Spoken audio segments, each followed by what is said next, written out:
Right, well, I'm having a bit of a change round. Just so you know, my battery pack packed in while we was away at Lymington. So we had no electricity for a few days, which causes a bit of inconvenience really. So what I've decided is I'm going to install an inverter, a 2000 watt inverter with my two onboard batteries, and that's going to be the main source of electricity. And my power pack, they're sending me a new one. They've been really good, to be honest with you. They've actually said if I send it them back, which I have done, they're going to send me a brand new one and give me 6 years warranty. So that'll do as my backup, and that'll be in my awning, running my coffee machine and stuff like that. So anyway, I'm just going to show you what I'm up to. So there we go. Well, there's my inverter that I've bought, and I am going to put it in here. Unfortunately, it's too high to go in where the shelves are, so I'm having to build this shelf to support it. So this is what I'm doing first of all. I've took those out, as you can see. I've took those out, and I'm replacing it with this one, and I'm going to place the inverter in there once I've completed it.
Right, I've just connected the negative to this battery and the positive to this battery, just so it goes through the two batteries. This is live at the moment. It's a good idea to put a fuse in between this and the inverter, so that's something that probably needs to be done. Maybe at a later date. I haven't got one at the moment. Right, I'm just connecting the terminals.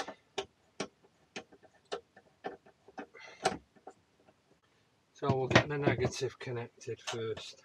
So these only go on one way. Plus to the top goes in. Oops. And now we can move that to where we want it, giving it a bit of room. And then we have to fit this,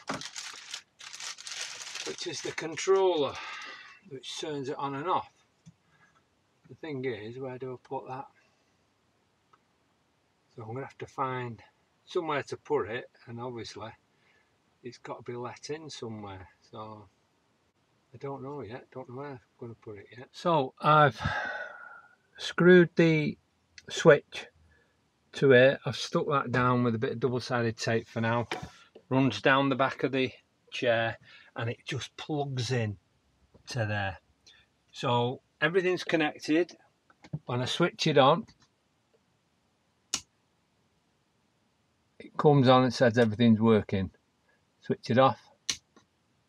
So what I need to do now is connect my white plug to the socket, and all the sockets inside the van will become live hopefully. So we'll try that now. So I've plugged this in now.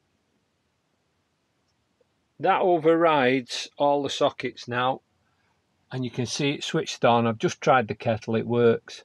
To switch it off, you just turn it off there. So I've just got to put everything back now and the job's done.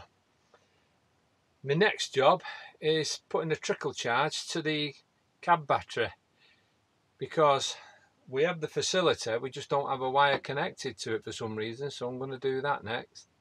But it just shows you, we've now got electric on board, and easy job, couple of hours. So anyway, thank you.